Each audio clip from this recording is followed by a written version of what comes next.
Siapa yang tidak tahu angkernya alas roban? Berikut cerita misteri alas roban yang mengerikan. 1. Bas hantu alas roban. Cerita keberadaan bas hantu ini terjadi di tahun 1996.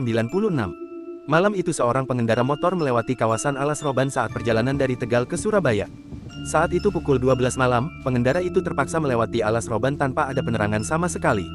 Bertepatan pula dengan hujan deras malam itu, kejanggalan mulai terjadi saat kendaraan besar seperti bas mengikuti pengendara motor dari belakang.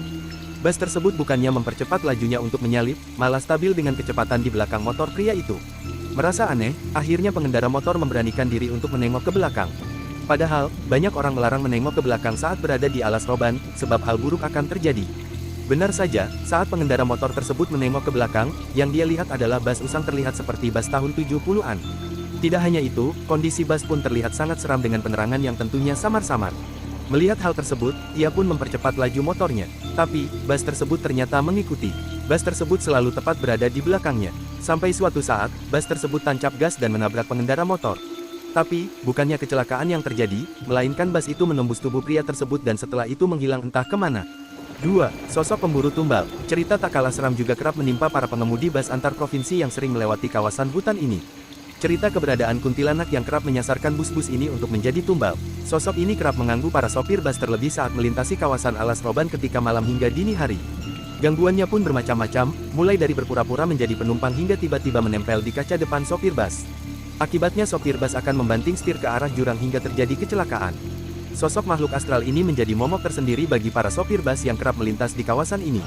Sampai akhirnya terjadi kesepakatan tidak langsung bahwa penumpang yang hendak memberhentikan bas di kawasan ini harus melambai-lambaikan korek api agar supir bas mau berhenti. 3. Warung goib. Melansir dari video di kanal YouTube Radar Horor, kejadian ini dialami oleh seorang lelaki bernama Bian yang saat itu tengah mudik menggunakan bas tahun 2017.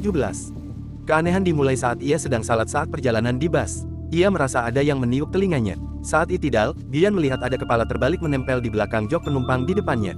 Wajah kepala ini berantakan, mulutnya menyeringai sangat lebar, seperti robek sampai ke bagian telinga.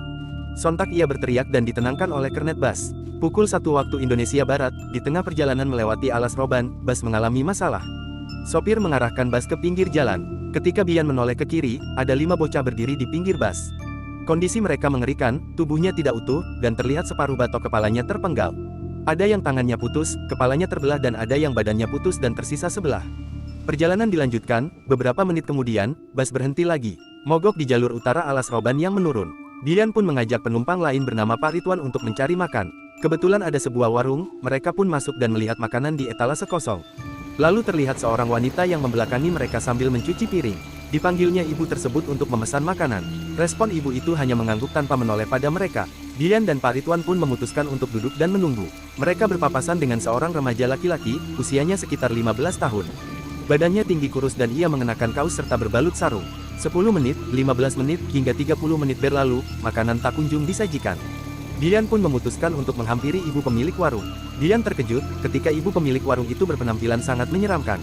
Matanya hanya satu, sebelah kanan saja karena mata kirinya rusak dan bercucuran darah. Ia juga tidak memiliki hidung, mulutnya yang sangat lebar itu menyeringai, taringnya mencuat. Remaja laki-laki yang sebelumnya sempat berpapasan itu juga ikut membalikkan badannya. Sarung yang melilit pinggangnya terlepas. Kedua kaki remaja laki-laki itu tidak kelihatan, tertutup oleh bulu-bulu yang sangat lebat dan hitam pekat.